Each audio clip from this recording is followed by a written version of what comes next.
Bueno, doncs començarem i si es va afegint gent, doncs benvinguda sigui. Doncs avui ens fa molta il·lusió, potser pels mesos que portem treballant-hi també, presentar aquesta guia que l'hem titulat Compromeses contra l'economia del genocidi, amb un subtítol molt explicatiu, que quedi clar, Guia per a cooperatives i entitats de l'economia social i solidària per evitar complicitats amb l'Estat d'Israel i apostar per vincles responsables. Una guia que hem elaborat un conjunt de cooperatives que ens vam conformar com a grup motor del grup enpalestina.com, que cap a la primavera de 2024 ens vam unir per començar amb una acció que va ser fer un manifest per tota la situació que s'estava vivint a Gaza, que el vam titular pels drets humans i la pau en Palestina i arreu.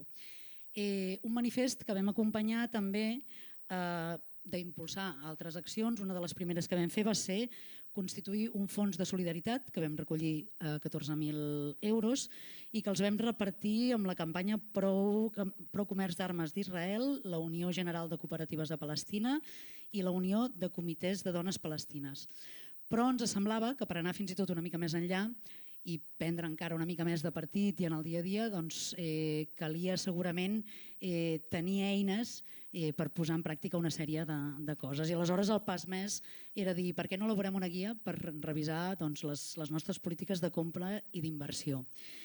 Bàsicament per no contribuir a sostenir vulneracions de drets humans comeses per l'Estat d'Israel contra el poble palestí, però també en general en territoris ocupats o en relació amb actors que poden vulnerar els drets humans. I d'alguna manera també ens va semblar que era una molt bona opció per alinear molts dels valors cooperatius que intentem practicar o pregonar amb una acció concreta vinculada amb Palestina. I una mica seguint la crida internacional de la campanya del boicot, hem elaborat aquesta guia que avui us la volem presentar, us la volem explicar bé perquè volem sobretot que sigui una eina útil. Una guia que a més compta, perquè hem ensenyat amb altra gent també, o sigui, hi ha hagut un grup motor de cooperatives que l'hem estat treballant, però també l'hem ensenyat amb federacions i altres col·lectius, i que compta ja amb el suport de la Federació de Cooperatives de Treball i la Federació de Cooperatives de Consum, o la CHES, entre d'altres. I com us deia al principi, molts mesos de feina, però molt il·lusionant, i a més jo penso que també totes les cooperatives que hi han participat n'hem après molt, i tenim ganes de posar fil a l'agulla. Aleshores, us presento les persones que integren la taula d'avui. En primer lloc, la Nur Torelló, que és investigadora i militant d'origen palestí, nascuda i criada a Barcelona. La seva feina se situa en la cruïlla entre feminismes, Palestina i la crítica de les estructures colonials que travessen la producció de coneixement. Participa activament en el moviment palestí i en el col·lectiu Queers en Palestina. El seu treball posa el focus en la instrumentalització de les nocions d'agència i emancipació, així com dels drets LGBTIQ+, l'homonacionalisme i el pinkwashing en el context palestí i els moviments de base i emancipatoris. Després també i comptem amb la presència de la Maite Ramos Plaza, que treballa des de fa més de 12 anys en l'àmbit de la justícia global i els drets humans i actualment és responsable d'empreses i drets humans a SUTS. De fet, abans no ho he dit, però entre SUTS i Novac sobretot han sigut dos col·lectius claus en ajudar-nos a elaborar aquesta guia des dels punts de vista més tècnics. I la Maite Ramos, paral·lelament, també participa activament en espais de pràctica artística crítica com el Festival Ullal, Fem Art i la Cocota. I després la Maritza i l'Arnau, ara us els presento per separats, però són dues de les persones amb les que hem estat treballant també colze a colze aquest grup de cooperatives per elaborar la guia i que seran els encarregats d'explicar una mica més quin és el contingut. La Maritza Buitrago Rabe és activista feminista i antiracista, nascuda a Colòmbia. La seva trajectòria s'ha centrat en la defensa dels drets humans i la lluita de les comunitats migrants. És sòcia cooperativista de COP57 i participa activament en diversos col·lectius antiracistes com el moviment Regularización Ya, entre d'altres. I l'Arnau Carné és soci cooperativista de Cult, que és un grup que engloba els projectes editorials de Tigre de Paper, l'Agulla Daurada, Bellaterra, Catarsi i la Fira Literal. i ha participat en diferents grups i campanyes relacionades amb la campanya internacional del BDS i actualment és membre de Boicot ICL. No m'allargo més perquè hem de tenir temps per vosaltres. Gràcies i comencem. Sí, vale. Gràcies per convidar-me. Jo intentaré en 15 minutets fer com unes pinzellades. Nosaltres, com a persones d'origen palestí que militem aquí pel moviment, en aquests últims 2 anys horribles d'intensificació del genocidi, hem estat reflexionant també sobre el tema de la solidaritat, i crec que això us interpel·la, ja que sou col·lectius que esteu fent aquesta guia perquè hi hagi una acció política més coherent, més compromesa. Llavors, jo vaig fer una investigació a Palestina perquè pensava molt sobre què pensen les palestines sobre el treball que es fa des del tercer sector, marcadament un treball més polític, més feminista, quin és l'impacte a Palestina de tot això. Llavors vaig fer un treball reunint veus molt crítiques i volia avui amplificar aquestes veus. Per altra banda, ja et dic, com a militant, veiem que en aquests 2 últims anys hi ha una lluita pel relat molt intensa i una necessitat imperiosa de descolonitzar la solidaritat amb Palestina i d'entendre Palestina des d'una mirada decolonial, profundament antiracista i feminista. I per establir els termes de la conversa, de com pensar Palestina, perquè sabem, des de la intensificació del genocidi veiem com la propaganda, els mitjans de comunicació ens venen Palestina, suposo que les persones que estem aquí això ja ho sabem, però vull dir que són aquests dispositius de poder d'aquests 2 pobles enfrontats, el diàleg, s'han de posar d'acord, han de parlar, hi ha com moltes capes de violència a molts nivells. Llavors, per establir els termes de la conversa, crec que és important pensar Palestina i pensar el 7 d'octubre no com un acte de violència sense motiu, que és com ens ho van presentar, o d'aquesta violència bàrbara, com diria Eduard Said, pròpia d'aquests països àrabs, que sempre són construïts com aquest altre dolent, fanàtic, religiós, que exerceix una violència irracional, en comptes d'entendre els fets del 7 d'octubre com la utilització armada, utilitzar els fins armats per un objectiu polític i revolucionari que és la llibertat de Palestina i la descolonització de Palestina. Llavors crec que això és important dir-ho perquè el 7 d'octubre és una intensificació d'un procés que ve molt abans, des de fa més de 100 anys la colonització sionista sobre les terres palestines i un projecte colonial, imperialista i genocida i establert i sostingut per potències i règims globals. Aquest procés comença amb els primers assentaments sionistes a terra palestina al final del segle XIX, continua amb la declaració Balfour de l'Imperi Britànic el 1917, que ignora totalment la voluntat de la població indígena palestina, i on hi ha una ambició colonial de el que es diu el settler colonialism, que seria després, que és el colonialisme de colons. I que com a punt clau seria la Nakba de l'any 1948, que en àrab Nakba vol dir desastre, la catàstrofe, que aquí és on es comença a assentar materialment el projecte sionista colonial. Llavors, a dia d'avui veiem la culminació de la intensificació del genocidi a Gaza i l'escalada de la violència colonial sionista palestina a Cisjordània, també el 48. I com el sionisme, com una estructura feixista i racista, també va exportant les seves tàctiques i la seva ideologia. Si nosaltres parlem de la israelització del món. Aleshores, crec que Palestina s'ha d'entendre des d'aquesta mirada com el sionisme a Israel és una estructura colonial emmarcada en les estructures del capitalisme racial, i això també és molt important perquè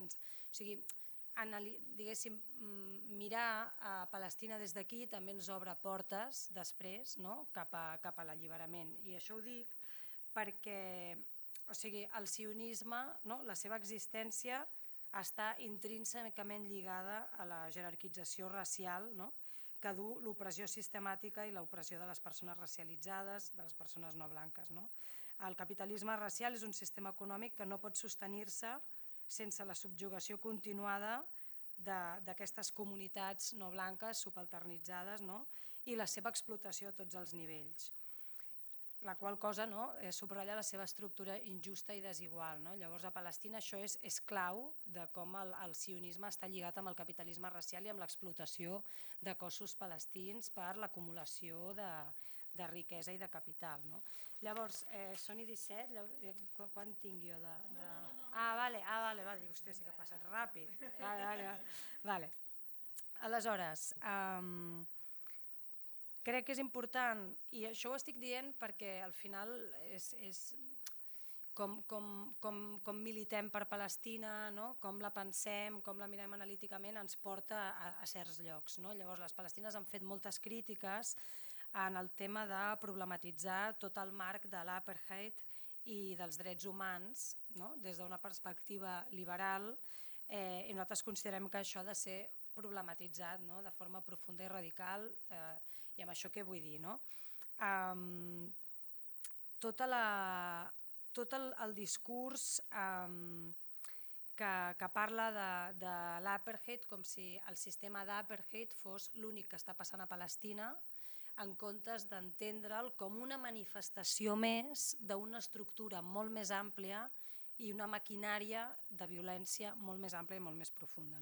Llavors, es parla molt, i ho dic perquè les entitats i el tercer sector sempre diuen molt això, sí, l'apartheid, igual que a Sud-àfrica, hi ha moltes palestines de la línia de colonial que problematitzen molt això perquè considerem que l'apartheid no copsa la profunditat i la part estructural de la violència sionista.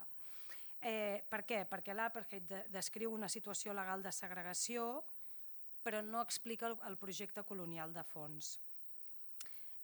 L'apartheid és un règim de separació legal institucionalitzada, com el que hi havia a Sud-àfrica, però a Palestina Israel no només segrega, sinó que desplaça, elimina i reemplaça la població nativa. Això és el que li diem settler colonialism. I l'objectiu, i per mi això és clau, és l'esborrament de la població, o sigui, l'aniquilació de la població palestina entesa com a població indígena. Per tant, no és només un tema de discriminació dins un sistema, sinó que el que es vol és l'eliminació total de la població autòctona. I això és clau perquè això també ens porta a pensar llavors les propostes d'alliberament, cap a on ens porta això, perquè si entenem la discriminació com un tema d'igualtat de drets, clar, nosaltres, les palestines, quan parlem de descolonitzar i desmantellar el sistema sionista en la seva profunditat, clar, l'apartheid ens portaria a la coexistència, igualtat de drets per tothom, però clar, hi ha moltes palestines, sobretot la línia més de colonial, que diuen però és que nosaltres no volem coexistir amb els colons. Llavors això és una pregunta interessant a fer-se, i no podem coexistir amb els colons. Aquí ha d'haver-hi justícia restaurativa i s'ha d'obrir la porta, per exemple, a que els colons puguin marxar d'aquest territori. Per això nosaltres considerem que el dret internacional, tal com el coneixem a dia d'avui, al final, quan hem dit aquests 2 anys és que el dret internacional no serveix per res, segons Maria Rey, que és una activista palestina, diu el dret internacional va ser establert inicialment per les potències colonials després de la Segona Guerra Mundial, basat en l'ordre imperialista i capitalista. En el context de Palestina, el que estem presenciant avui no és un fracàs del dret internacional. El que realment estem veient és el dret internacional funcionant tal com va ser concebut. el dret internacional és intencionadament limitat tant pel que fa a la seva funció com en el seu llenguatge, quan es tracta de la causa palestina, ja que el seu llenguatge no copsa ni pot copsar la totalitat de la condició palestina. Termes com assentament il·legal o colònia il·legal, que s'utilitzen molt, s'han convertit en terminologia habitual, però és una terminologia que evita abordar Israel com un projecte colonial de repoblament i que ignora la Nakba com un procés continuat que dura ja més d'un segle i que és molt problemàtic perquè es limita a emmarcar la qüestió palestina únicament dins d'aquest marc d'apartheid i això ens porta a el que us deia abans, el tema de l'apartheid i a la convivència ens pot portar a la solució dels dos estats, que les palestines estem profundament en contra d'això, perquè la solució dels dos estats implicaria oblidar les palestines del 48, els més de 2 milions de palestines.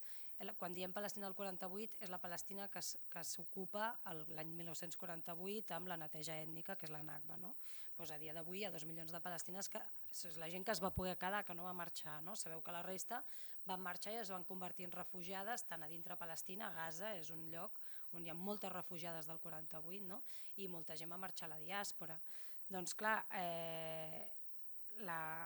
si parlem de la descolonització, estem obrint la porta al dret de retorn, que és una de les nostres demandes històriques. I el dret de retorn és que els més de 8 milions de palestines que viuen a la diàspora puguem tornar, però que també hi hagi una recuperació de les terres, de les cases, vull dir, tornar en condicions de dignitat i de justícia. Llavors això, per mi, són com les preguntes que ens hem de començar a fer. I quina forma té aquesta descolonització i què implica aquest desmantellament de l'estructura sionista. I això implica una pèrdua de privilegis pels colons, però això és una cosa que fa molta por dir, però s'ha de començar a parlar d'això. Llavors jo vull portar la veu de Rabia, que és un advocat de colonial palestí, que ell argumenta que a la teoria jurídica encara li manca un marc analític adequat per descriure la realitat de la dominació i la violència palestina. El dret no posseeix el llenguatge que necessitem desesperadament per captar amb precisió la totalitat de la subjugació palestina. Ell argumenta que la Nakba ha de ser reconeguda com un règim de violència estructural continuat i específic al context palestí, que és gestionat per l'Estat d'Israel com un règim de violència i explica que els marcs jurídics que s'apliquen a Palestina, ocupació, apartheid i genocidi, tot i ser útils, continuen sent incapaços de captar la totalitat de la condició palestina. Per tant, Rabia apunta que la Nakba ha de ser reconeguda com un concepte jurídic diferent basat en el reconeixement de la injustícia històrica i continuada de la Nakba i, per tant, la implementació del dret al retorn i una combinació de reparacions i redistribució com una solució material pels danys persistents de la Nakba. Per tant, l'apartheid, com deia, en si mateix és totalment limitant i limitador, ja que forma part d'un sistema molt més ampli i profund de violència estructural.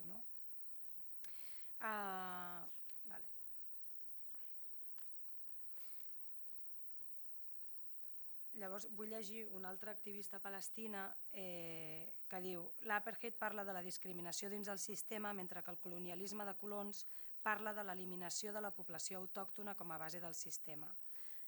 La nostra lluita no és una lluita per la igualtat liberal. No estem lluitant per tenir els mateixos drets que les persones israelianes. Estem lluitant per la descolonització, pel nostre alliberament incondicional de l'estructura colonial de colons. L'apartheid és una eina que l'estructura sionista colonial de repoblament utilitza contra nosaltres, com a palestins, com a poble indígena, en un intent de mantenir la seva dominació colonial i el seu poder sobre la nostra terra i els nostres cossos.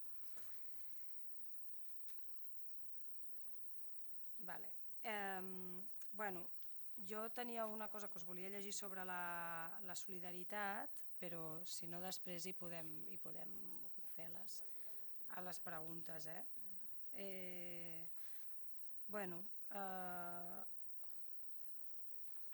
Per tant, el que deia, s'està començant a parlar de dir la terminologia que copsa l'especificitat i la totalitat de la violència, de l'estructura de violència que vivim a Palestina, s'està començant a dir que la terminologia correcta seria una Nakba contínua, la Nakba persistent, la Nakba permanent, no? Que s'ha de reconèixer com un crim flagrant contra la humanitat que s'entrecreua amb els crims d'apartheid, de genocidi, d'ocupació indefinida, però que alhora constitueix una tragèdia indeleble amb fonaments, estructura i propòsits propis. Per tal que la qüestió palestina pugui ser resolta de manera genuïna, la comunitat internacional ha d'enfrontar-se a la realitat de la Nakba persistent. El reconeixement de la Nakba com a concepte universal, reconegut i prohibit per les normes internacionals, és, per tant, el primer pas cap a una solució justa i duradora a Palestina. Per tant, per anar tancant, jo crec que la solidaritat, jo crec que el context ha canviat radicalment en aquests últims anys, ja ho estem veient, estem en un nou ordre global, i crec que hem de fer una mirada cap als moviments a Palestina. Ja fa molt temps, diguéssim, que van canviar la mirada i van deixar de mirar Europa i Occident i a començar a mirar els moviments del sud global, de defensa del territori, contra les lluites bàsicament decolonials. I crec que és important nosaltres aquí veure com descolonitzar aquesta solidaritat, quines preguntes són les que ens hem de fer, quines no són les preguntes que ens hem de fer sobre Palestina, com ens colen tota l'estona la islamofòbia que ho veiem amb Gaza, o sigui, amb aquests 2 anys de genocidi.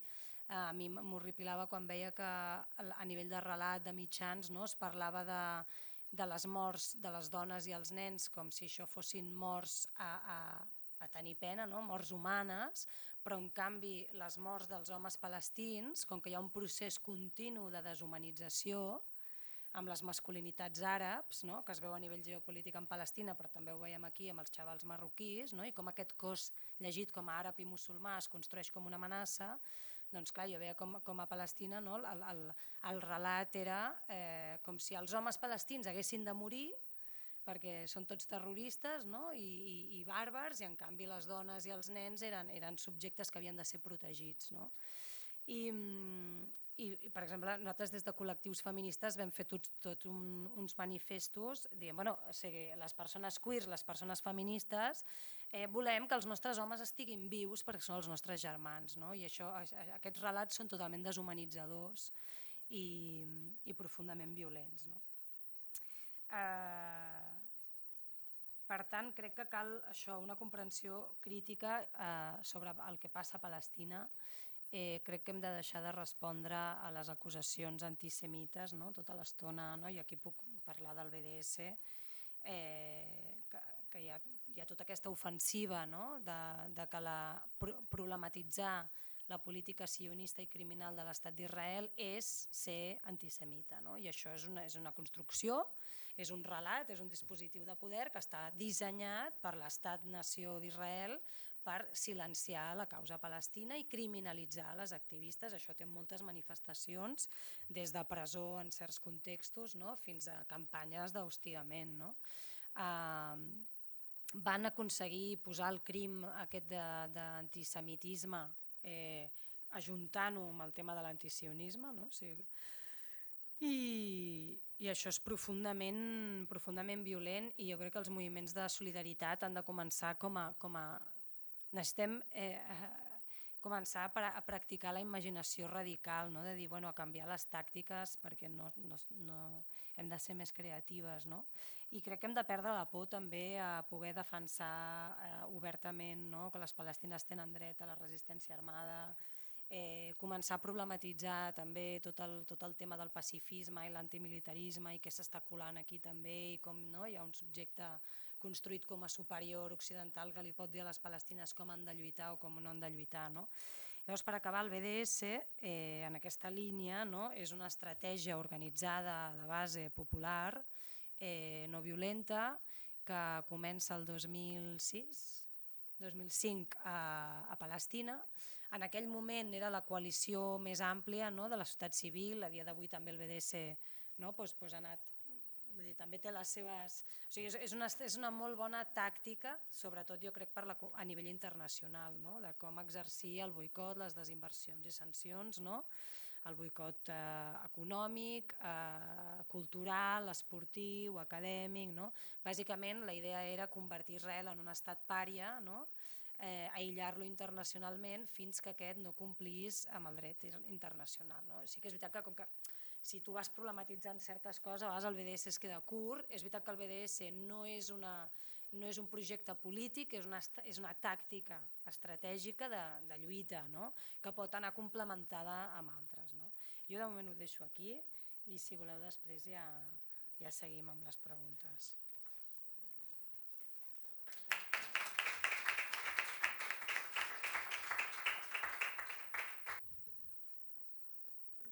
Doncs moltes gràcies, Nur. Molt interessant escoltar-te i també reflexionar amb les teves paraules. Res, jo soc la Maite Ramos de l'associació SUDS i us explicaré una mica com ha sigut el rol de SUDS i Novact, no? Com que som dues organitzacions de la societat civil que treballem en aquest àmbit que es diu Empreses i Drets Humans i que hem fet un camí amb les companyes d'Am Palestina, també ple d'aprenentatges i reptes. I res, primer de tot, si vols, Marisa, explicar-vos una mica la feina que fem. Nosaltres treballem, som dues entitats diferents, però treballem plegades, una mica amb aquest objectiu d'acabar amb la impunitat empresarial, no? I sobretot ho fem a través d'una eina que hem desenvolupat, que és l'Observatori de Drets Humans i Empreses a la Mediterrània. Amb aquest observatori el que fem és bàsicament fem recerca, és a dir, és un observatori, abans d'això, amb el qual ens centrem en l'àrea mediterrània, però amb un focus especial en territoris ocupats. O sigui, fem recerca de les pràctiques de les corporacions multinacionals en territoris ocupats de, sobretot, Palestina i Sàhara. A més d'aquesta recerca, que la fem en dos sentits. Investiguem empreses catalanes, espanyoles, europees que fan negocis a territoris ocupats i al contrari, com les empreses israelianes arriben també als nostres territoris. També fem comunicació social, incidència política i una línia nova que estem treballant, que és la línia de litigis estratègics. Aquest any hem posat, bàsicament aquesta línia, el que es tracta és de no tenir aquesta actitud més passiva o de resposta, que és, faré recerca del que ha fet l'empresa, sinó també fer servir el sistema jurídic que tenim basat en el que ens queda del dret internacional, o trobar com el podem utilitzar per denunciar i intentar que les empreses es responsabilitzen i també ens sembla una línia interessant per tot el tema de començar a parlar també precisament la Nur ho ha dit, de la justícia restaurativa, de com també reparem a les comunitats i als pobles afectats. Dintre d'aquestes coses que fem, abans volia ressaltar també la importància de la societat civil organitzada. SUDS i Novact també formen part de la coalició Pro Complicitat, perquè òbviament tota aquesta feina més dirigida a administracions públiques, a l'àmbit més estatal, ve acompanyada de l'acció de la societat civil i treballem molt plegades també amb les estratègies de la coalició, amb queixes, campanyes, informes, mobilitzacions, etc. Em semblava important també parlar d'aquesta sinergia, que és una mica la mateixa que hem trobat aquí amb les cooperatives. Dintre de la feina que fem hi ha una part que no sé si conegueu o no, que és la contractació pública responsable. Dintre d'aquesta estratègies d'incidència que fem, està de treballar amb les administracions públiques catalanes per pressionar i aconseguir que tots els recursos públics i col·lectius que ja es fan servir i que acaben en mans d'empreses no siguin empreses que violen drets humans a Palestina, territoris ocupats o finalment on sigui. I dintre d'aquesta estratègia participem d'un grup de compra pública socialment responsable on estem entitats de la societat civil però també organitzacions socials, universitats, etc. Denunciem la complicitat de les administracions amb empreses i institucions. Per exemple, jo crec que l'exemple més conegut i més horrible és el d'Acció, que durant anys Acció és una part del Departament d'Empresa de la Generalitat que durant anys ha promogut molt activament les relacions comercials entre Israel i Catalunya i, de fet, amb una oficina a Tel Aviv, que un assoliment és que l'any passat es va tancar gràcies a la gran pressió dels moviments socials. I sobretot també, i aquí és una mica el que parlarem després, treballem amb les administracions per crear eines i mecanismes de control a les empreses. Si volem que els diners de les administracions públiques no arribin a empreses vulneradores de drets humans, com ho fem? I treballem en crear eines concretes. I això és rellevant perquè ha sigut molta d'aquesta feina que hem fet en contractació pública socialment responsable el que hem posat a debat per debatir, per veure si es podia aplicar a les cooperatives o no. I ha sigut un camí molt interessant que després parlaré. També aquí em semblava interessant com en aquest món de la despesa, que ara volem deixar una mica de parlar de contractació pública i parlar més de despesa pública. També estem en un moment on amb l'extrema dreta i tot es qüestiona molt la despesa pública que arriba a entitats socials, cooperatives, etc., però mai qüestionem que arriben molts diners públics no només a través de contractacions, sinó a través de també subvencions a empreses, convenis i ajuts. I creiem que també és estratègic posar el focus en tota la despesa pública que arriba a les institucions i estem obrint aquest camí. Continuem. I abans d'entrar una mica al detall de l'acompanyament que hem fet amb les cooperatives, sí que em semblava interessant també parlar una mica de per què és important posar el focus en les relacions econòmiques quan defendem Palestina i des d'on també ho fem amb totes aquestes preguntes que ens ha deixat la Nur.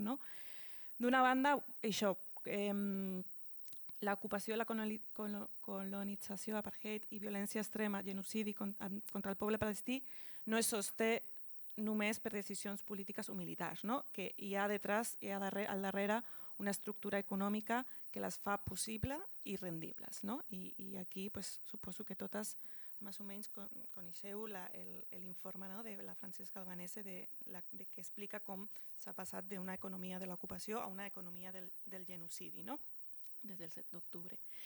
En aquest sentit, destacar això, que tots els crims que fa Israel els fa amb la complicitat d'estats i empreses que es beneficien d'aquesta situació i nosaltres creiem que és la nostra responsabilitat també actuar.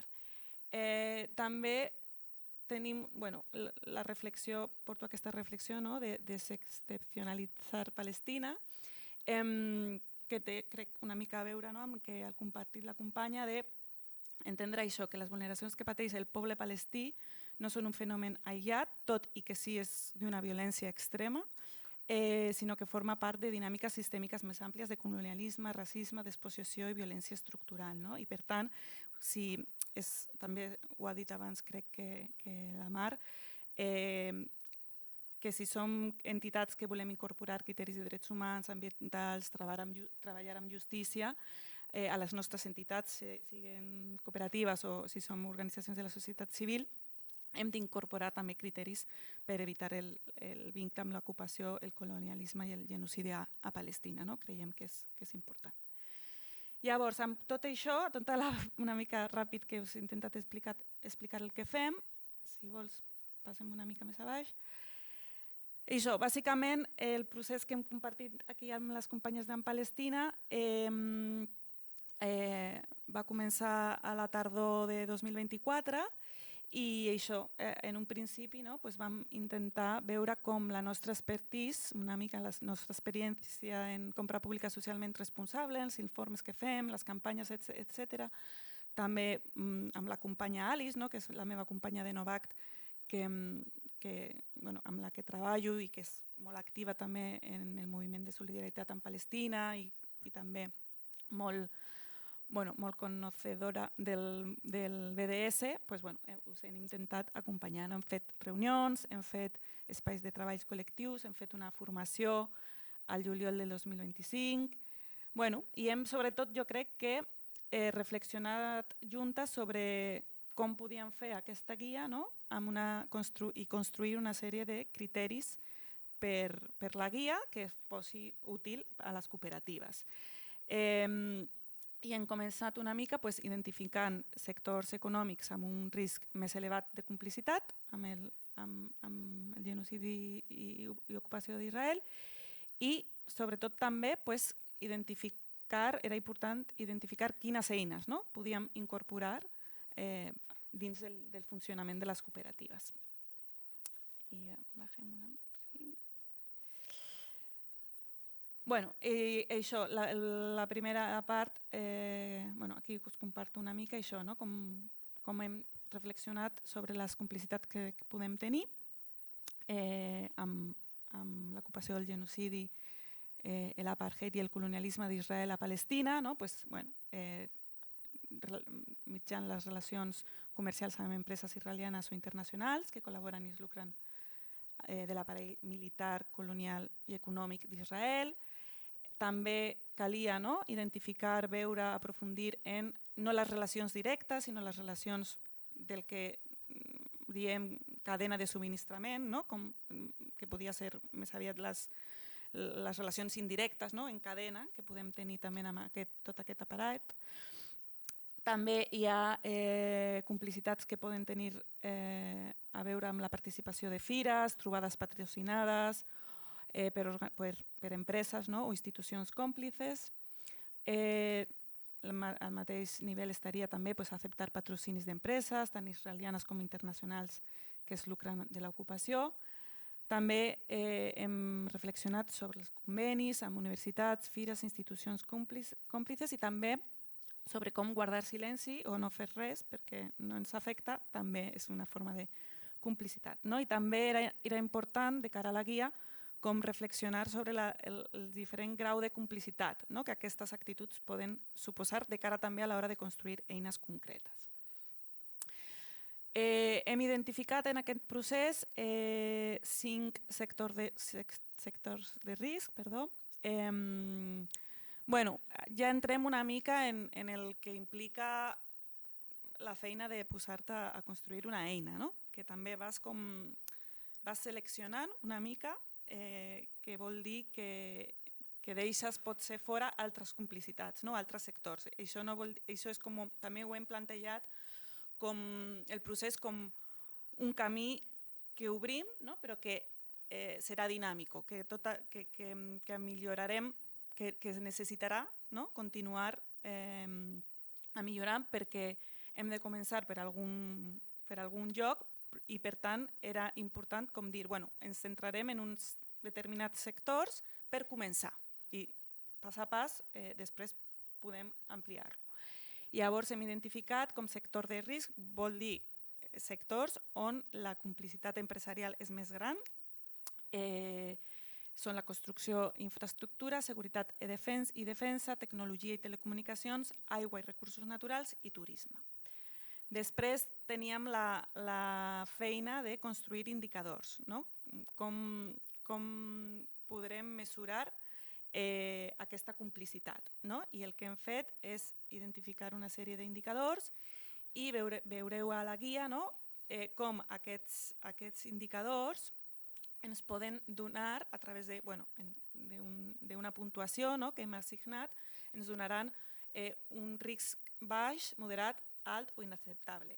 I això què vol dir? Vol dir que hi haurà relacions, identificarem situacions que directament són inacceptables. Proveïdors pot ser o relacions amb algunes empreses que directament ja ens donen informació de que no hem de treballar amb elles.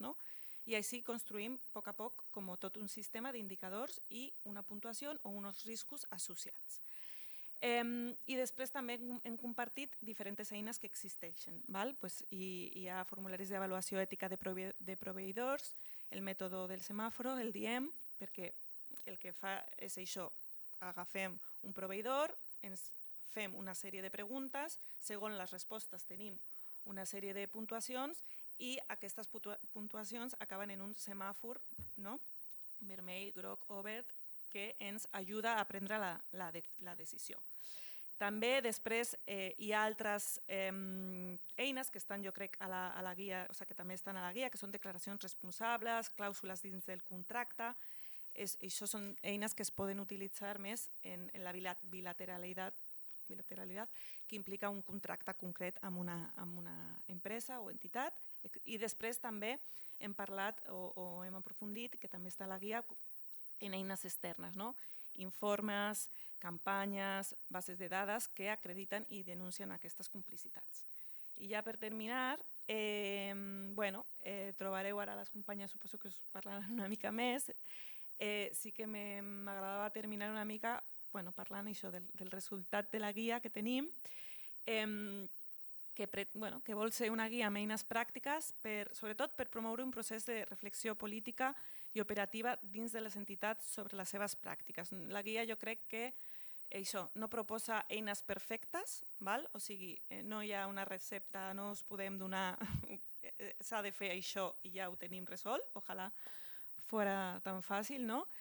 Llavors, sí que sobretot fem una crida a això, que és una guia que esperem que, sobretot del formulari d'autoavaluació, rebre les vostres impressions, a millorar. També per a nosaltres ha sigut un procés molt interessant perquè estem acostumades a treballar amb les administracions que ens diuen que sí a tot però després no fan res i ara per fi tenim com un públic compromès i que vol de veritat fer canvis. Llavors jo crec que sobretot serà molt important continuar el diàleg i per a nosaltres és molt important aprendre amb vosaltres i a millorar el que sigui. Això també ressaltar que és important que no pensem els sistemes de diagnòstic o els formularis d'autoavaluació com una cosa mecànica, tancada i rígida. La valoració final, sempre un resultat d'una eina que és un test, finalment, ha de venir acompanyada d'una reflexió dintre de l'entitat. I a vegades, sobretot, el que creiem que el que ens passarà és que descobrirem que no disponem d'informació, que també és un risc quan no sabem amb qui contractem, amb qui treballem. També ser conscients que aquesta guia donarà més feina. És a dir, clar que és una eina que implica que hem de pensar una mica més, que hem de resoldre algunes preguntes i per això creiem que és important sensibilitzar, parlar molt entre els equips de les conseqüències que tindrà aplicar aquesta guia. I res, tot és perdó per el temps, hem fet això sempre des de la convicció que el boicot i la pressió econòmica pot funcionar i és una eina útil. I gràcies.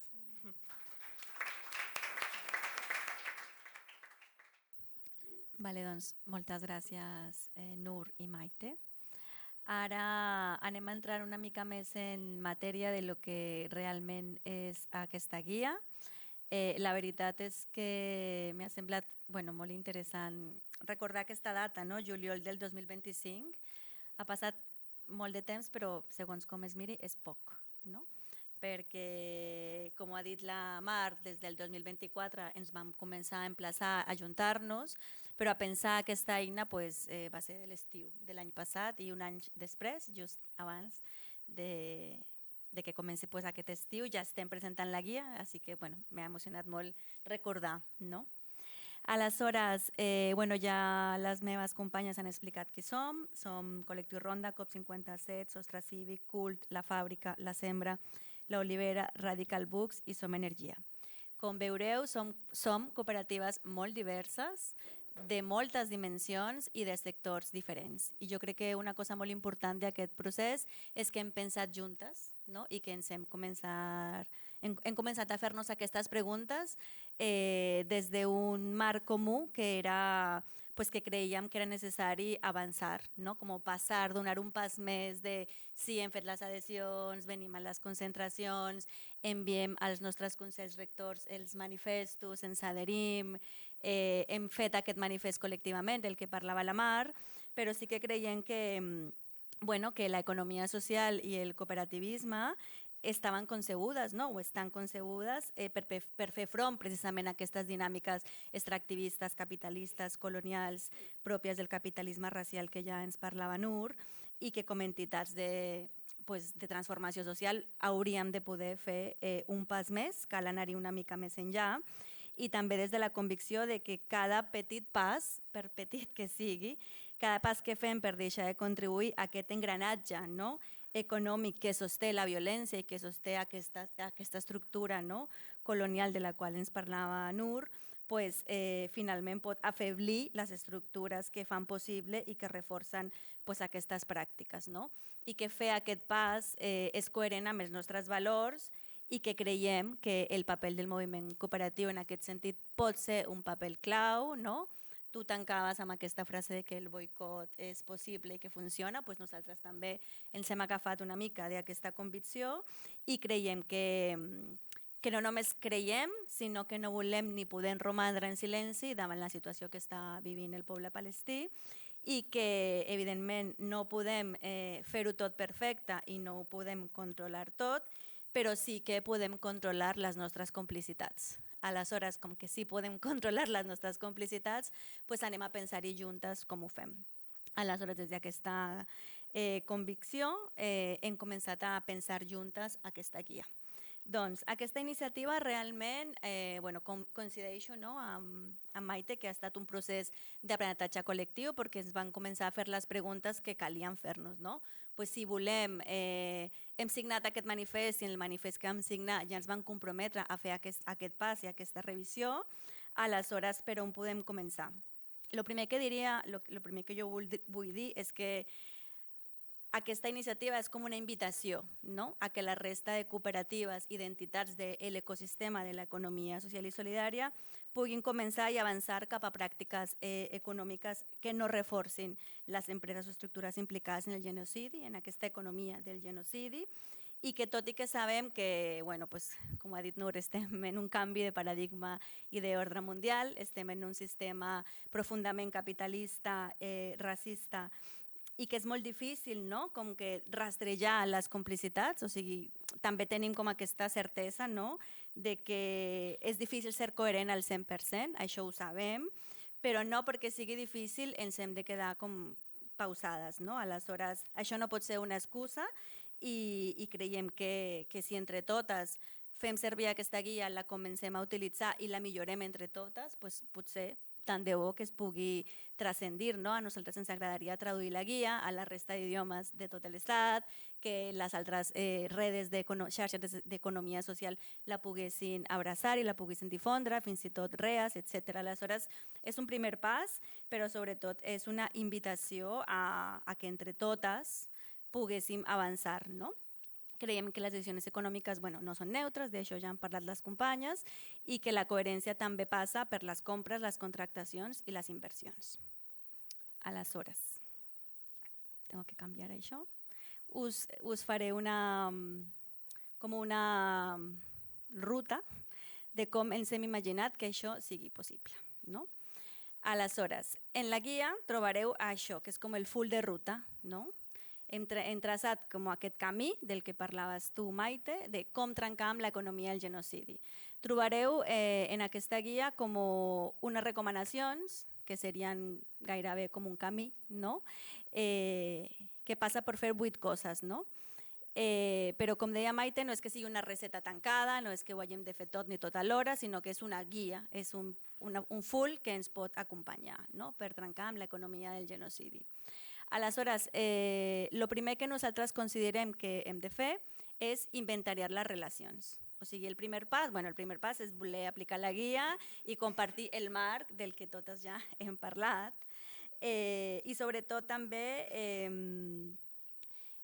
explicar que decepcionalitzar Palestina, no? Lo que tu has comentat, pues és important perquè així com apliquem altres criteris de gènere, ambientals, etc., si totes comencem a fer servir aquest criteri i a explicar-lo a les nostres relacions comercials, pues serà més fàcil que si és només com una declaració d'intencions. I això, evidentment, en la mesura de que cada cooperativa pugui fer-lo, no? Perquè inventariar les relacions és fer-te moltes preguntes. Amb qui treballes, quins són les teves aliances, no és només amb qui compres segons quins productes o quins són els teus proveïdors. Has d'inventariar les teves relacions comercials perquè cap relació comercial és neutra. Aleshores, la guia facilita eines, no? Com que ens acompanya una mica en el procés de com fer-nos aquesta pregunta. Imaginem-nos que ens hem fet la mateixa pregunta, pues, cooperatives, pues, no sé, com CULT, Som Energia, Sostre Cívic, COP57, que a priori no compartim molts proveïdors, no? O sigui que tenim relacions comercials diferents, però bueno, la guia té un petit capítol, no? Que parla sobre com podem inventariar les nostres relacions. Per poder fer això és molt important que tota la cooperativa estigui alineada, no? És a dir, no només la persona que agafa el telèfon o que fa la cerca i compra el que sigui, no? Un programa informàtic o una inversió d'altres dimensions, sinó que ha d'haver-hi com una presa de consciència per part de tots els equips de que comencem a aplicar aquest criteri, a decepcionalitzar Palestina, com deia Maite, i que hem de sistematitzar una mica aquesta política, diguéssim. Un dels consells que nosaltres donem és que per començar el que podríem fer seria imprimir-nos el model 347, no? Que com totes sàpiga li podem demanar a comptabilitat i mirar quines són les compres o les relacions de major import i començar per les més importants. No? Això podria ser un primer pas. De totes maneres, com ja ho ha dit Maite, hi ha patrocinis, convenis, hi ha més relacions a part de los que podrien sortir al model 347. Després d'això, de fer-te aquesta pregunta, que en aquesta pregunta és molt important que participin totes les persones implicades en el procés, hem d'entrar a prioritzar, no? A fer aquesta avaluació de riscos, de la qual ja Maite ha parlat, però que després l'Arnau ens explicarà una mica millor. Després d'haver identificat de les nostres relacions quines possiblement poden tenir riscos i d'haver identificat això, caldria donar el següent pas, que és avaluar quin és el nivell de riscos que tinc amb aquesta relació. Aleshores, en la guia també hi ha eines per fer aquesta avaluació. També és normal tenir dubtes en aquest procés. Creiem que potser el procés d'avaluar és la part com més delicada, no? d'aquest full de ruta, perquè t'has de fer moltes preguntes i per lo que deia Maite, no? Potser a l'hora de tu fer aquesta avaluació no trobaràs la informació o no la trobaràs tan fàcilment.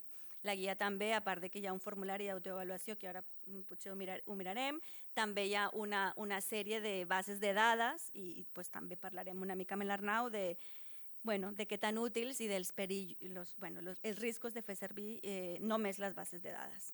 Aleshores, en aquest procés és molt important documentar tot el que trobis, no? Perquè potser si després canvia la persona que porta aquest procés, has perdut informació i perquè ens hem d'acostumar a sistematitzar tot aquest procés. Després d'això, d'avaluar i si has detectat riscos, has de prendre decisions. En aquest sentit, creiem que és molt important que a l'hora d'aplicar aquesta guia hi hagi validacions polítiques per part dels nostres òrgans, perquè això és una decisió política i també hi ha com un annex concret que us facilitem per intentar portar això com un acord als nostres òrgans polítics. Aleshores, jo crec que aquí en la presa de decisió és important dir que, bueno, que per poder sentir, o sea, que ens hem de poder sentir-nos lliures de prendre les mesures que considerem, no? I que a mesura que anem veient quins són els límits i ho anem comunicant, pues que això ja s'haurà, poc a poc s'anirà, diguéssim, normalitzant, i que és molt important com comuniquem. Si trenquem una relació amb una entitat, és molt important explicar-li a aquesta entitat per què trenquem, perquè també això és una manera de fer incidència política sobre per què estem fent el que estem fent. Altre apartat de la guia també trobareu la importància de tenir alternatives. Nosaltres fem com una crida a buscar les alternatives en l'ecosistema de l'economia social i solidària, comerç local, xarxes de confiança, i a intercooperar. Quan no trobem l'alternativa, potser la podem crear entre totes. Entenem que aplicar aquest tipus de criteris també ens pot portar a generar mercat i demanda d'altres tipus de serveis. Després la guia també facilita algunes eines per blindar les nostres relacions comercials, que també tot això és una mica, ho hem portat de lo que ens ha explicat la Maite, que fan amb administració pública, i també hi ha algunes pistes o hi ha com eines per si com a cooperatives ho voleu fer o com a entitat. I després l'apartat de la visibilització i de la difusió és molt important. Creiem que és molt important comunicar sempre que sigui possible i de la manera més transparent si estem aplicant aquesta guia, si trenquem amb una relació o comunicar la nostra base social, perquè entenem que això amplia la consciència col·lectiva sobre la importància d'alinear les pràctiques econòmiques amb la defensa dels drets humans i per intentar trencar aquestes complicitats. I després hi ha un apartat intern, que també trobareu un apartat a la guia, sobre la importància de fer acompanyament, de fer formació interna, perquè creiem que és no només una política de compra, sinó que és un compromís polític i ètic de tota l'entitat.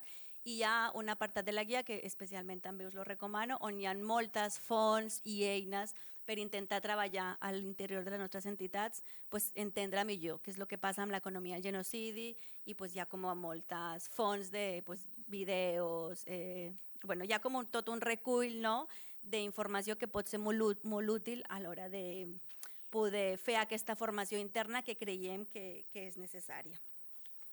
Aleshores, dit això, us vull explicar com trobar la guia, perquè clar, ara ja teniu moltes ganes de veure-la.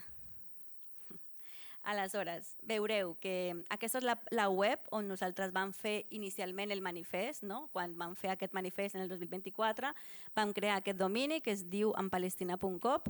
En aquell moment no estàvem pensant molt ni sabíem la dimensió que després prendria, però de fet aquest nombre és molt encertat, a mi m'agrada. Aleshores, aquí podeu trobar el manifest inicial del 2024, que curiosament estem rebent ara més adhesions, 2 anys després, i segurament és per tota aquesta feina que estem fent. Si voleu adherir-vos al manifest, també el podeu fer. Les aportacions en principi ara estan tancades perquè va ser aquesta campanya que vam fer en el 2024 per enviar diners a entitats palestines. Aleshores, aquí podeu donar clic en guia i aquí trobareu aquesta guia. Aquesta és la primera edició. Nosaltres esperem que hi hagin més edicions d'aquesta guia. El que deia Maite, la idea és empezar a rebre els vostres feedbacks, si us ha semblat útil, si heu trobat que alguna cosa pot millorar. La idea és poder trobar la manera d'intercooperar i de poder tenir-la en diversos idiomes. I hi ha com un correu oficial d'empalestina.com on estarem rebent els vostres feedbacks. Aleshores, aquí trobeu la guia. I la guia s'organitza per capítols. Està el capítol de presentació, qui som. Hi ha després un segon capítol que podria recollir gran part de les coses que nosaltres hem dit, de què podem fer des del cooperativisme, economia social, on parlem de lo important que és aquest compromís polític. Després hi ha un tercer capítol on entrem més en detall de com identificar aquestes complicitats, que ara parlarà més l'Arnau de tot això, dels sectors. Després parlem també de tot el tema de riscos i efectivitat, que això també ens parlarà Arnau, i després trobareu un apartat d'annexos en aquesta guia. Aleshores, No és una guia massa llarga, són 47 pàgines, però bueno, una part són els annexos i creiem que està feta de manera tal que us pugui acompanyar en el procés, que sabem que no és fàcil. Aleshores, dit això, li dono la paraula a l'Arnau.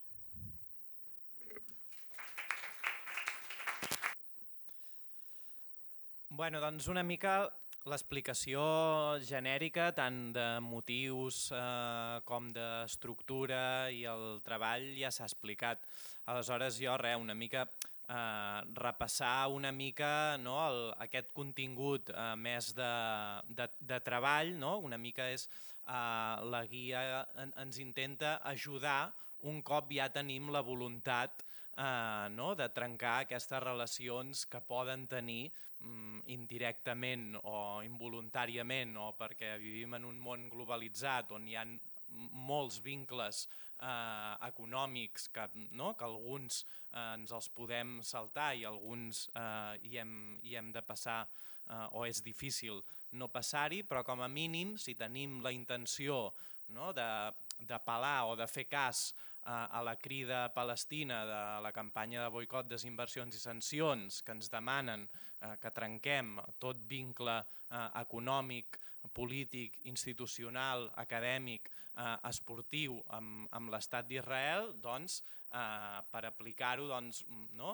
hi hem de posar i hem d'analitzar ben bé quins vincles tenim per veure si salta l'alarma i per tant per poder fer cas a aquesta crida que a més coincideix amb el que seria l'ètica de l'economia social i solidària i el cooperativisme, com tal s'ha dit, per tant és una mena de conjunció entre crida de la pròpia població palestina que està patint aquesta estructura d'ocupació que comentava la Nur i a la vegada conflueix amb els criteris propis que podem establir en altres àmbits més enllà del que és el sistema d'ocupació, colonització, apartheid i genocidi a Palestina en altres àmbits.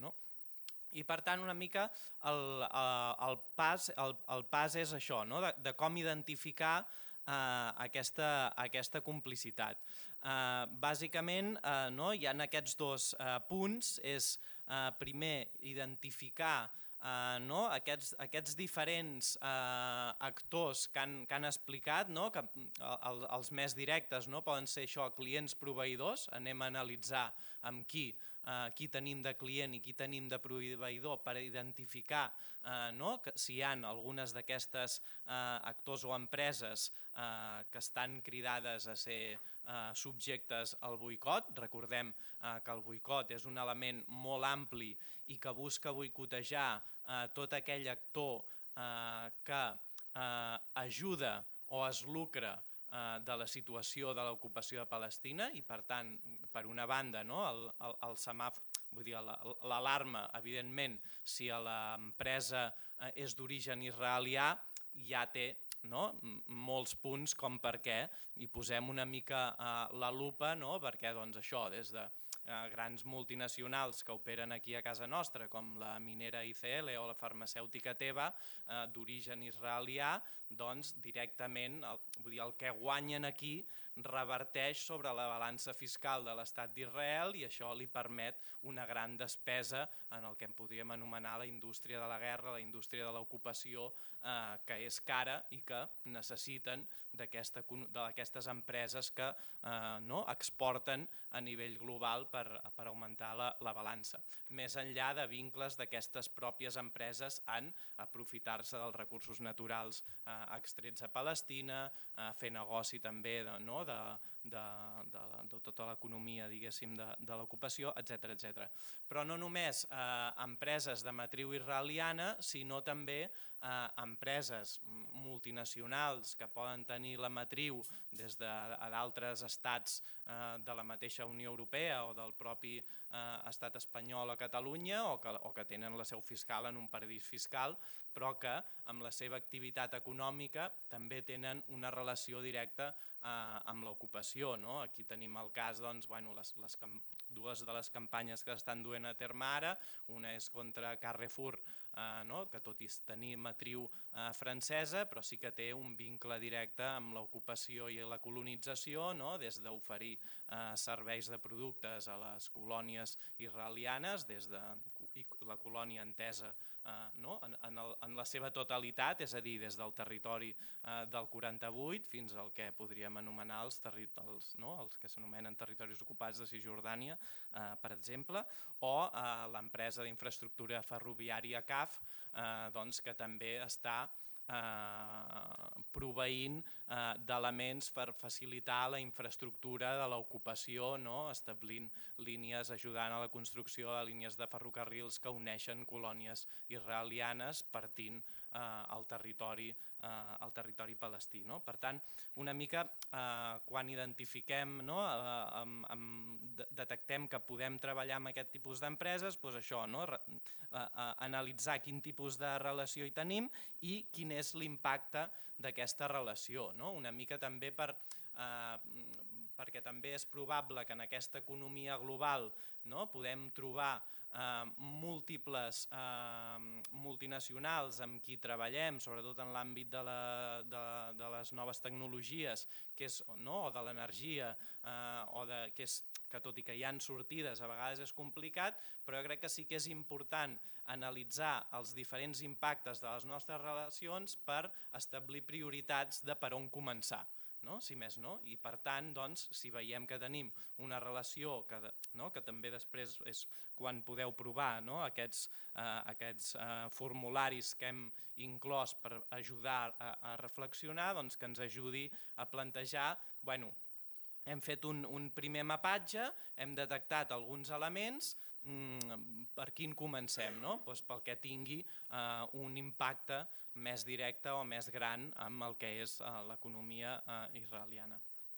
Per això, per ajudar a això, ja com ha comentat la Maite, hem identificat alguns sectors claus de l'economia que per la seva idiosincràsia és més probable que tinguin una relació més directa amb l'estructura de l'ocupació sionista a Palestina, com són la construcció d'infraestructures vinculat a la construcció i expansió de les colònies, tema de seguretat i defensa, perquè està vinculat directament amb l'àmbit militar, que és el que està executant el genocidi en primera instància, l'àmbit de les tecnologies i les comunicacions, perquè és un element també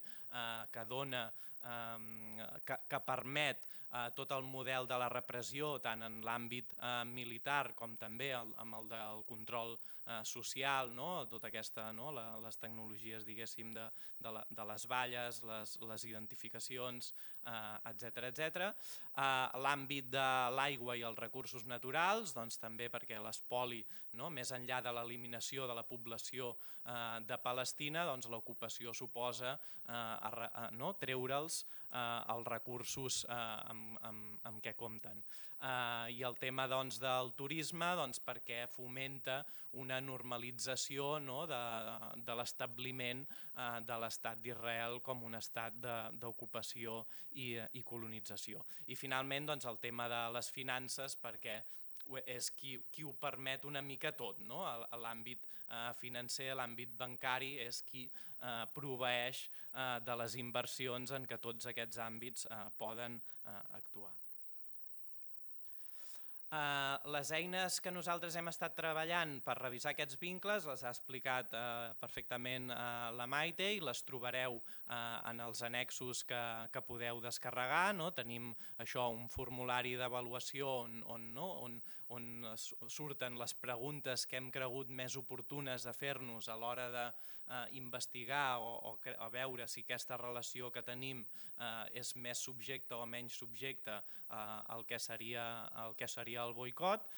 També oferim uns models de clàusules o eines contractuals per poder, a l'hora d'establir un vincle comercial, perquè hi ha molts elements que potser nosaltres els desconeixem o que no tenim capacitat d'investigar si amb aquesta empresa amb qui hem establert relació fins a quin punt té aquests vincles, perquè hi ha molts elements que no són públics o que costen de trobar.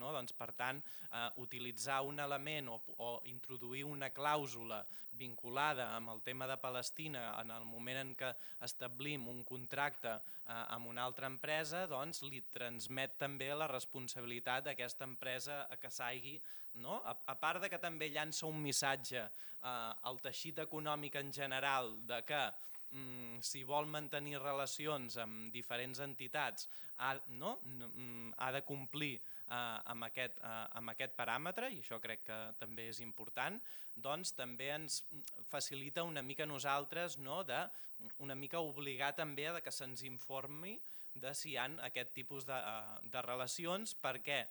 Doncs perquè si ja ens diuen que les té, doncs ja podem dir que això no ho firmem, i en el cas de que no ens digui que les té però que després comprovem que les té, tenim una justificació més per poder trencar les relacions, ja que són ells que han incomplert l'acord que nosaltres hi havíem posat. Després hi ha el tema del llistat d'empreses, que això en l'àmbit de les campanyes de boicot, normalment el que demanem o demana la gent és dir, bueno, jo on puc mirar quin és el llistat per saber si això ho puc comprar o no. Hi ha algunes aplicacions d'aquestes que s'han desenvolupat últimament per anar a productes del supermercat i que hi ha un treball a darrere que està bé i que t'ajuda.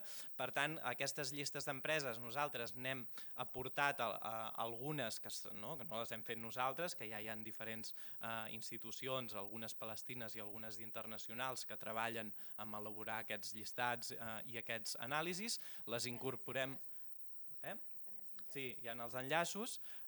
Nosaltres les incorporem com a enllaços en el dossier perquè les podeu anar a mirar, però alertar que aquestes llistes mai són insuficients, perquè la gent que es dedica a fer aquests llistats hi ha elements que se'ls hi poden escapar. També les empreses varien. Pot ser que una empresa fa 5 anys se la va analitzar i no tenia vincles i ha establert vincles i no surt en aquell llistat, o al revés, alguna empresa que ja sigui gràcies a la victòria de la campanya de BDS o a d'altres raons hagi deixat de tenir-hi. Per tant, creiem que les llistes són importants, però que el més important és la pròpia tasca d'investigació que podem fer a la nostra entitat. També hi ha un element que reflexiona sobre els riscos de contractar aquestes empreses que col·laboren en el genocidi, i és una mica també el tema de que no és només una qüestió de voluntat ètica o política que puguem tenir a les nostres entitats, sinó que realment, i degut a aquestes legislacions internacionals que poden ser més o menys subjecte de crítiques per l'origen que ha explicat la Nur i que moltes vegades són servils i s'apliquen de diferent manera en un àmbit o un altre, només ho hem de veure si comparem què fa la llei internacional en Palestina i què fa en Ucraïna, per posar un exemple, però que sí que aquesta legislació internacional planteja que aquelles empreses que col·laboren en l'economia d'una potència ocupant envers una zona ocupada, i això a nivell legislatiu té un vincle més directe amb els anomenats territoris ocupats que afecten a Gaza i a Cisjordània, però que realment contribuir amb empreses que participen de l'ocupació militar pot ser subjecte de que siguis tu denunciat com a empresa que has arribat a tenir aquests vincles, i per tant això també s'ha de posar en valor. I finalment, això, una mica també ja ha anat sortint aquí, però està bé recalcar l'efectivitat. Per una banda, la campanya de boicot és una campanya que ens demana la societat palestina i que, com deia la Nur, no és el kit de la qüestió de tot plegat, sinó que és un complement a les diferents formes de resistència que du a terme tant la societat palestina dels diferents territoris i de la diàspora o diferents moviments de solidaritat internacionalista vers la qüestió de Palestina. Però sí que és un complement que des de la nostra posició o des de la nostra capacitat i des del que ens permet de moment la legislació de l'espai on vivim, és una eina que la podem dur a terme sense massa por a represàlies, més enllà de les denúncies que es puguin rebre d'entitats sionistes que intenten criminalitzar la solidaritat en Palestina, però que també la guia aporta elements de defensa davant d'aquest tipus de denúncies i que, per tant, és un element que podem dur a terme i que funciona perquè al llarg dels anys i des dels diferents àmbits del boicot hem presenciat diferents victòries d'elements, ja siguin del món de l'acadèmia, del món de l'empresa, del món esportiu, que han alterat, gràcies a les campanyes de boicot, han alterat la seva quotidianitat i el missatge ha arribat a l'estat d'Israel, tant en forma de pèrdues econòmiques com en forma de pèrdua de prestigi, d'aïllament internacional, fins al punt que des de l'estiu i la tardor de 2025 diferents declaracions de la patronal israeliana han alertat del que ells anomenen el boicot silenciós, és a dir, que moltes empreses s'han vist afectades per aquest tall de relacions amb empreses internacionals que ells intueixen que és degut al tema que no es volen vincular amb empreses israelianes, ja sigui per convicció moral o política o per no veure subjecte a denúncies internacionals per tot el que està passant. Per tant, us convidem, ja sigui a que siguin petits passos o que comenceu a analitzar i ni que sigui que pugueu prescindir d'un dels vincles que tingui relació amb aquest element, ja és molt important, a que ho feu públic també és molt important perquè ajuda a normalitzar l'element del boicot com a eina ètica, política, moral de l'economia social i solidària i de les cooperatives i perquè anem engrandint i ens anem acostumant a utilitzar-ho i una mica això, convidar-vos a descarregar-vos la guia, mirar-vos-la, també sobretot fer-nos arribar crítiques, perquè nosaltres una mica l'hem utilitzat també en la idiosincràsia de les nostres cooperatives, que són també diferents, però que és molt important que altres cooperatives també diguin ostres, nosaltres això sí que ens serveix, però també ens aniria bé un altre tipus de pregunta que no surten aquí i que ens hem fet. Vull dir que això també agraïm molt, vull dir la guia com s'ha comentat ha de ser una eina viva i agrairíem molt això, que l'ajuda i la cooperació de totes vosaltres, de les vostres entitats en anar-la millorant.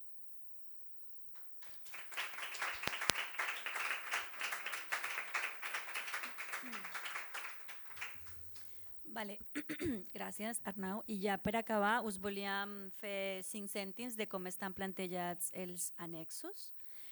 Una publicitat. Aquí hi ha un llistat, no sé si el podeu passar, per si alguna persona no està adherida al manifest i vol que li fem arribar la informació o la guia mateixa, si es pot apuntar en aquest llistat, ho pot fer. Doncs la guia té 6 annexos. Per un costat està el formulari d'avaluació de compliment en drets humans i que és aquesta eina per avaluar els riscos de complicitat, ara us l'ensenyarem. Hi ha un document de registre i seguiment de les relacions on us facilitem com una plantilla per anar sistematitzant tot aquest anàlisi que feu. Després hi ha un annex 3 que és un model de comunicat del trencament de la relació amb un proveïdor i amb un client. Us facilitem un model que podeu fer servir com a base en cas que hagueu de prendre aquesta decisió, facilitar-vos. La feina està molt ben fet com perquè no sigui, que sigui pedagògic però contundent. Després hi ha un annex 4 on us fem algunes propostes de clàusules de declaració responsables i de clàusules contractuals en matèria de drets humans que la podeu fer, el podeu adaptar i el podeu fer servir. Tots són com punts de partida per facilitar-vos tant l'anàlisi com la presa de decisions. I per últim hi ha un annex també hi ha unes clàusules en matèria de drets humans i per últim hi ha com un document on hem fet dues propostes de comunicat dels òrgans de govern de les nostres entitats i cooperatives on ens adherim a la guia i on l'entitat deixa políticament clar quins són els compromisos. Aleshores, us ensenyo com trobar aquests annexos perquè és bastant útil. Ai, pensé que lo tenia abierta. Aleshores, aquí en la guia, si baixeu una mica, podeu veure els annexos, d'acord? Doncs, aquesta eina del formulari d'autoavaluació teniu un formulari online i una versió editable. Aleshores, us ensenyo breument el formulari online. Està pensat com una mena de preguntes on vosaltres, quan vulgueu analitzar un proveïdor, primer s'explica tot el que ja va explicar Maite de la valoració de com s'estan valorant les respostes, la ponderació, els marcadors, perquè no totes les respostes valen el mateix. Si és sí, són 2 punts, si és no 0, si no tenim informació és un punt. Aleshores, hi ha una primera part on explica com s'està puntuant aquesta eina i quins marcadors o multiplicadors té, perquè no té el mateix pes un tipus de relació més directa que un tipus de relació o una complicitat indirecta. Aleshores, veureu que aquest sistema de semàfor que va plantejar Maite està incorporat en aquesta eina d'autoavaluació. Aleshores, les primeres pantalles us expliquen què és aquesta eina i com funciona i després també fem una reflexió en què no és una eina automàtica, sinó que és més un procés de reflexió interna i quan comenceu veureu que hi ha diverses preguntes sobre aquesta relació. Per exemple, si té seu filial o per a Israel, si l'entitat és que sí, ja hi ha 6 punts en aquest formulari. Si l'entitat no, és 0. I si no sabem si té una seu, té una puntuació diferent. Aleshores, aquesta eina us va acompanyant en tot el procés, totes les preguntes. Ara no el podem fer perquè trigaríem una estona, però després de que el feu, us envia per correu electrònic la resposta. Us envia com tot el resultat, diguéssim. Aquesta eina, sobretot, si la proveu, ens feu feedback, perquè també teníem algunes dubtes de com estem incorporant el semàfor, si el semàfor està bé o no, però com que per omplir-la d'aquesta manera ens deixeu el vostre correu, nosaltres també sabrem qui l'ha fet servir i a futur ens agradaria potser fer un petit focus group amb algunes entitats que l'hagin fet servir per millorar l'eina. No obstant, si no voleu fer-la en línia, sinó que voleu agafar el formulari d'autoavaluació i fer-lo vosaltres mateixes i aplicar altres baremos o aplicar altra manera de puntuar les preguntes, aquí teniu les preguntes escrites i les podeu fer servir i fer-lo, adaptar-lo a les vostres necessitats. I després, aleshores, aquí ja teniu la resta de documents que ja són tots en versió editable i descarregable. El registre està editable, el model de comunicació, obriré com per veure perquè tingueu l'exemple, vosaltres el podeu descarregar i editar. Aleshores, si voleu fer servir aquest model per trencar una relació, podeu agafar aquest i després li poseu el vostre logo, canvieu el que vulgueu. Aleshores, teniu tots els annexos descarregables i a mesura que anem actualitzant o canviant algun annex, ja lo penjarem aquí directament. Aleshores, també per això ens interessava que sapigueu on trobar la informació, perquè si hi ha una segona o tercera versió o canviem alguna cosa i un annex, sempre estarà en aquest apartat. I jo crec que amb això ja espero que us hagi generat molt d'interès aquesta eina, que la feu servir i sobretot que ens ajudeu a difondre aquesta eina en les nostres entitats, cooperatives, associacions de tot l'ecosistema de l'economia social i si alguna entitat present vol adherir-se al grup motor també està tot molt obert. Aleshores, no sé si hi ha alguna pregunta. Obrim un petit torn. Ja està. No, que em sembla super Superimportant, aquesta guia que heu fet, perquè pensava mentre us escoltava que quan deia això abans, que la solidaritat s'ha de transformar de manera profunda i radical, crec que és passar de la lluita per Palestina des d'un pla més simbòlic, en què moltes vegades hem estat atrapades en lo simbòlic, això, el manifest, i passar de lo simbòlic a lo material, de dir això és material, tangible, i sobretot de dir desplaçar el focus, així com abans la solidaritat aquesta més internacionalista entenia Palestina, quan elles diuen desexcepcionalitzar, no és jo ajudo les palestines perquè sóc bona persona, sinó des d'aquesta cosa més moral, sinó entendre que l'opressió de les palestines és l'opressió de totes, que la llibertat de les palestines és la nostra llibertat i sobretot que el tema del sionisme i la qüestió palestina és un problema d'Europa. I això és una cosa que és un problema europeu, o sigui, els europeus van tenir molta responsabilitat, o sigui, per això a vegades diem que la paraula complicitat es queda totalment curta, o sigui, és un tema d'autoria, de què va passar en aquell moment, enviar en aquells moments els jueus a Palestina sense preguntar a la població indígena, etc. Llavors, clar, ha d'haver-hi un desplaçament de dir no, és que això és un tema europeu, per tant la responsabilitat és europea, per tant l'epicentre de la lluita és aquí.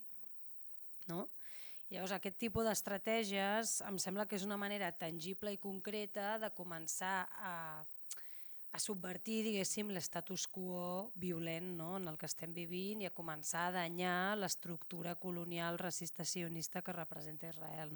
Perquè aquí és on més mal li fa, perquè això és el que sustenta tota aquesta maquinària de violència.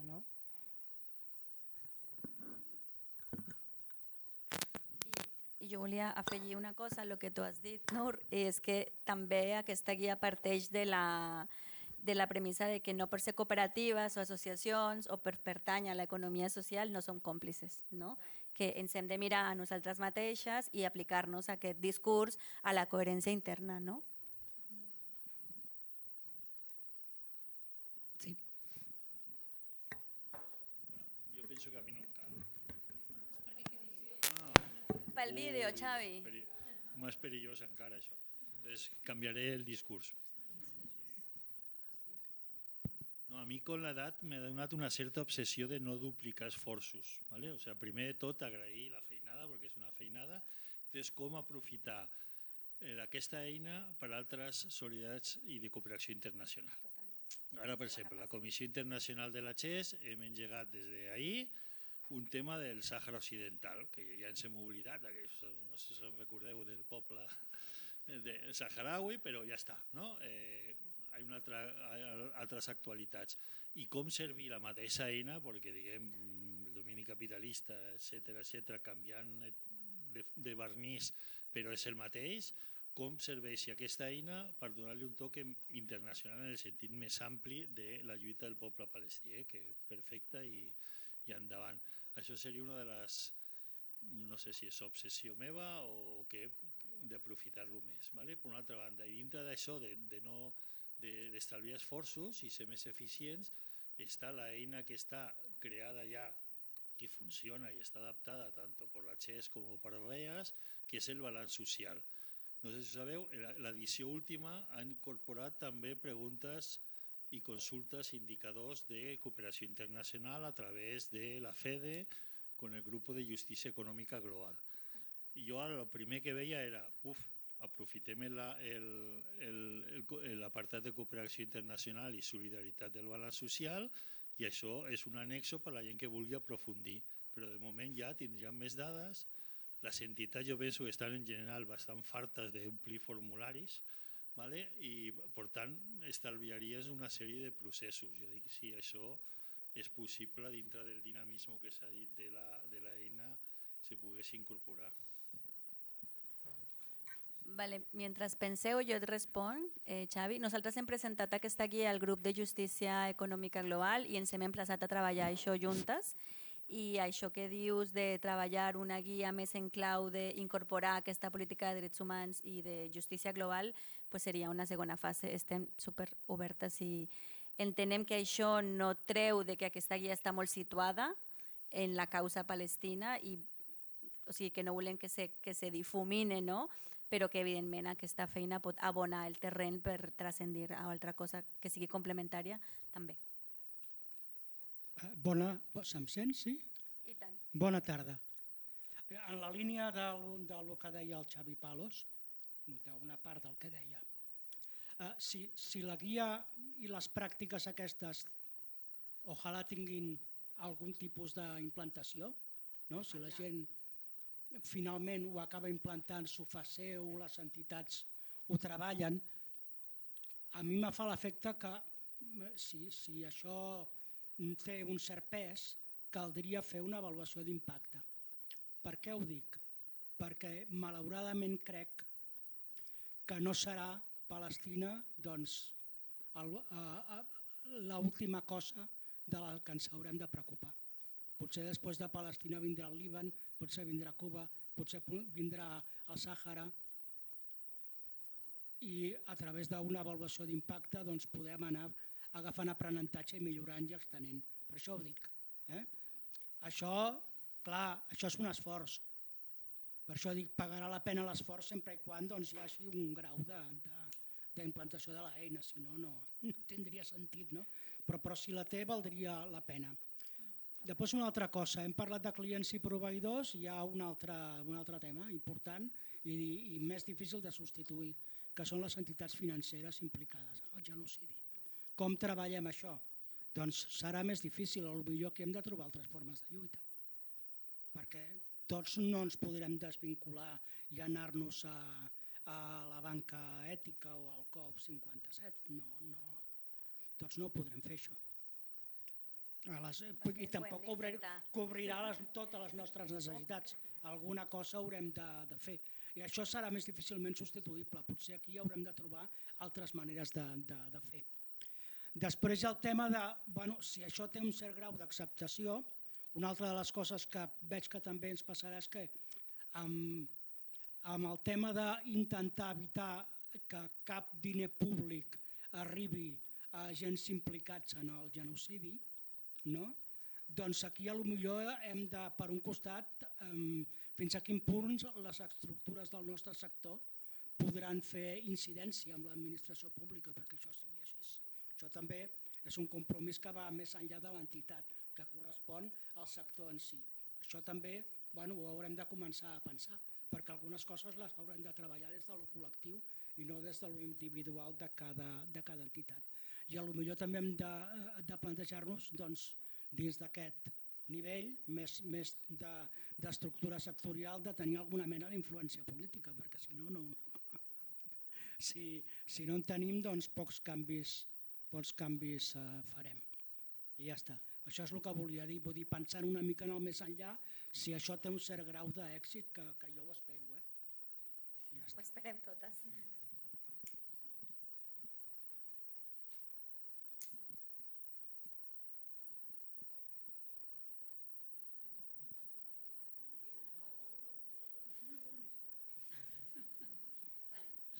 Ara, no m'he pogut ordenar molt el que volia comentar. Òbviament que primer agrair a totes per la feina feta, també a la reflexió política de la companya, que crec que és imprescindible. Crec que al final, com deien, és una tàctica més que tenim i que hem d'utilitzar i que crec que com a economia social i solidària hauríem de ser encara més conseqüents en aquest aspecte. Crec que també hi ha exemples del BDS que han anat molt més enllà i que realment han pogut generar un petit aïllament a l'estat sionista i crec que és fonamental. Crec que també hi ha exemples del BDS que han anat una mica més enllà, com el que passa amb ICL que comentava el company, que ja no es tracta de simplement un boicot, sinó de fer fora del territori a una multinacional sionista, a més vinculada de forma directa amb fòsforo blanc i qüestions d'aquest tipus. Aleshores, primer sobretot agrair l'eina i tant de bo la podem fer servir i que sigui una petita part de trencar amb aquesta cadena de complicitats que existeix. Jo volia agrair això, la reflexió política a la companya. Crec que també l'eina crec que ha de ser com una eina de politització dels nostres espais, és a dir, que utilitzar-la una mica també com a excusa per intentar avançar en una posició política i en un discurs més radical que crec que moltes vegades ens costa, oi? Que potser els moviments socials tinc una mica la sensació que durant l'últim temps o l'últim període de temps hem deixat de dir determinades coses que abans dèiem amb molta més facilitat. Crec que justament amb tota la resistència palestina ens hem animat a dir més coses que havíem deixat de dir. Crec que la companya deia oi, hi ha una situació, jo crec com de, no? Hi ha un ritme del capital que cada vegada és més sionista i el capital també actua cada vegada d'una forma més sionista, més destructiva, etc. I crec que també hauria de passar el mateix amb les resistències, oi? Crec que passa una mica, crec que també les resistències han de ser cada vegada més palestines, no? En el sentit d'agafar l'exemple de resistència del poble palestí i entendre, per exemple, no? El que ella deia, que quan parlem del sionisme estem parlant de l'islamofòbia que també vivim en el nostre territori, oi? I que té expressions molt concretes en el territori en el que vivim i que crec que justament tant la guia com altres qüestions són un exemple de solidaritat que per mi és més que necessària, que no és només la solidaritat, no només simbòlica, sinó de, bueno, enviem diners, no, què podem fer nosaltres des del territori en el que estem i com trenquem amb el sionisme en el territori en el que estem, crec que és com la resposta clau que podem fer des d'on estem. I comparteixo 100% el que deia la companya. Al final és tan, però tan colonial a l'estat d'Israel que és el producte clar d'Europa. És a dir, el sionisme és 100% un producte colonial europeu, sorgeix en el marc de les exaltacions nacionalistes europees i també crec que justament nosaltres tenim una responsabilitat aquí molt important que és la d'exigir als nostres governs i als nostres estats que donin una resposta de reparació històrica al poble palestí pel nostre i en principal també, per exemple, estats com l'alemany, que és el que també en algun sentit hauria de donar la resposta que necessita el poble palestí per la recuperació del seu territori històric. Bueno, perdoneu, m'he anat una mica de banda, però crec que part d'aquestes eines per mi també són una excusa, no? Per polititzar-nos, per debatre i poder avançar en una posició política més radical que crec que és la que necessitem en un moment històric com l'actual i que és important que com a economia social i solidària també tinguem aquest debat.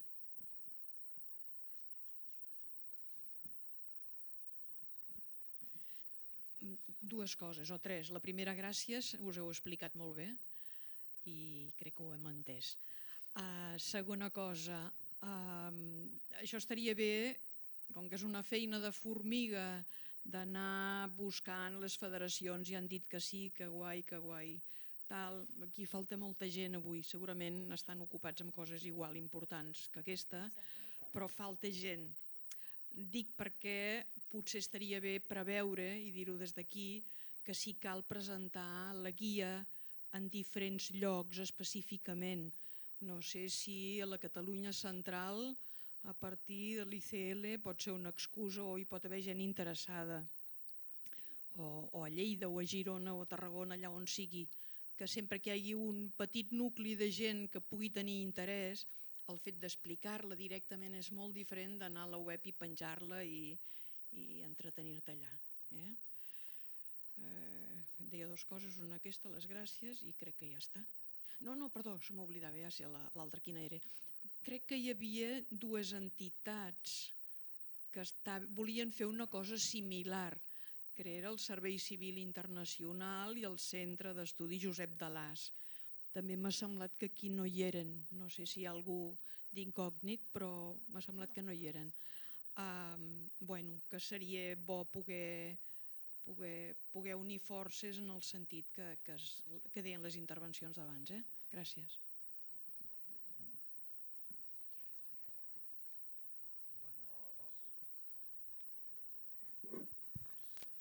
Sí, en relació a aquests últims comentaris de Pilar, molt pertinents, dir que sí que una de les intencions, ara un cop hem publicat la guia, és això, és buscar mecanismes més enllà d'aquesta primera presentació, que també precisament s'ha gravat per poder-la difondre a qui no hagi vingut aquí, és buscar una manera de tenir més presencialitat territorial i ja sigui a partir d'ateneus cooperatius o de diferents àmbits que aglutinen cooperatives i economia social, poder-la anar a presentar a d'altres indrets de forma presencial i també explorar la via de fer sessions de formació online on es puguin connectar des dels diferents indrets la gent que s'ho ha mirat una mica i que potser té dubtes o que puguem parlar de les experiències. Vull dir que això que és molt pertinent i és un dels deures, diguéssim, que tenim ara un cop hem elaborat la guia. I igualment això, amb la gent de DELAS i de Societat Civil Internacional ja tenim pendent una reunió per poder unificar i no desdoblar forces. Però sí, ho tenim en ment i ho hem de fer. Sí, també volem treballar aquestes sessions formatives, tant de bo les poguéssim fer amb les federacions. En concret, l'hem fet la proposta a la Federació de Cooperatives de Treball de poder fer com una sessió pràctica d'aplicació de la guia a les cooperatives federades. De fet, hi havia una persona del Consell Rector de la Federació present, però crec que ha marxat. Vale. I també ho podem treballar amb la XES. Xavi, tu que has vingut i que pensa en aquest barret, no? Molt bé, perdona, no t'havia vist. Clar, és que... Doncs amb la XES hem tingut ja reunions i el que voldríem fer és fer equip amb la internacional, però també amb el grup que esteu treballant temes de solidaritat en Palestina i segur que aquí trobarem més vies de suport. També estem treballant amb XEAS País Valencià, que està també molt interessat, aleshores aquí segurament haurem de fer alguna cosa online amb XEAS País Valencià i quan la tinguem traduïda a altres idiomes, que no sé quan serà, segurament podrem establir altres aliances. I amb els ateneus cooperatius, com ja ha dit l'Arnau, també aquí tenim una aliança. I en relació a la feina que a aquesta reunió amb Centre de l'AS i amb el Servei Civil, entenem que el que elles volen fer és més una guia per les opcions. Si no hem entès malament, aleshores podria ser algo molt complementari. Si tu trenques una relació o detectes un buit, quines opcions dins l'economia social i solidària hi ha? Aleshores, això pot ser una feina molt complementària. No sé si no hi ha més preguntes. Nur, clar, endavant. Abans que mirava a veure, posa la pàgina inicial de la web, que m'he fixat amb el... A veure... De la web, que posa la... Sí, la de los olivos, exacte. Que amb el que deia la companya, que jo també penso que hem d'anar... O sigui, hem d'apostar una mica per la radicalitat. Sí, que el que deia la companya, que a la web posàveu pels drets humans i la pau, no? Jo suggeriria que... Sí, jo entenc que vosaltres teniu les vostres estratègies, és superguai, i vosaltres coneixeu el vostre context, però és el que deia abans de la colonització del llenguatge, dir, jo crec que és valent dir per l'alliberament de Palestina i una pau justa, vull dir que la pau sempre que vagi amb justa, perquè en el nom de la pau a les Palestines s'ha generat moltíssima violència, o sigui, només cal recordar els acords d'Oslo, que sí, en nom de la pau, i l'únic que van fer és solidificar i pavimentar el camí per anar robant més territori. Llavors, crec que posar el tema d'alliberament, o sigui, nosaltres volem una Palestina lliure del riu fins al mar, crec que això és com valent. Nosaltres fa uns anys, Palestina lliure del riu fins al mar era una cosa que la gent li explotava el cap i era impensable, i ara ja és una lluita que ja ho hem consolidat. Llavors, com no cedir amb la terminologia, perquè és important, perquè estàs obrint un marc mental diferent, ple de possibilitats. Si ja parles d'alliberament, del riu fins al mar, pau justa, ja estàs en un altre marc. Jo penso, anava a complementar una cosa. En el moment que vam fer el manifest, a més, va ser un moment fa ja molt al principi, i que vam haver d'ajustar molts consensos, però jo tinc la sensació que moltes de les cooperatives que ho integrem ja estem en un altre nivell, havent fet, a més, aquesta posició política clara, no? Cap a la desinversió i el boicot, i ara sí que estaríem en aquest moment d'entrar cap aquí. Quan vam fer el manifest va ser un equilibri de consensos molt gran amb molta gent. I jo, abans no se m'oblidi, ja que hem dit el nom de les cooperatives integrants i tot, voldria dir també que aquesta guia, la forma que té, la llegibilitat que té a nivell gràfic, ha estat possible gràcies a una companya que avui no ha pogut estar aquí, la Lucrecia Vaquero, que algunes ja coneixeu, i també que ho ha fet conjuntament amb una companya seva, la Lucía Armiño, que penso que és un treball que s'ha de reconèixer perquè ens ha costat també, volíem que tots aquests continguts, que nosaltres els veiem més en una palanca més grisa, que poguessin ser molt llegibles i d'una manera molt digeribles perquè, per això, per poder tenir una guia fàcil i pedagògica, bonica i amable per la lluita que necessitem.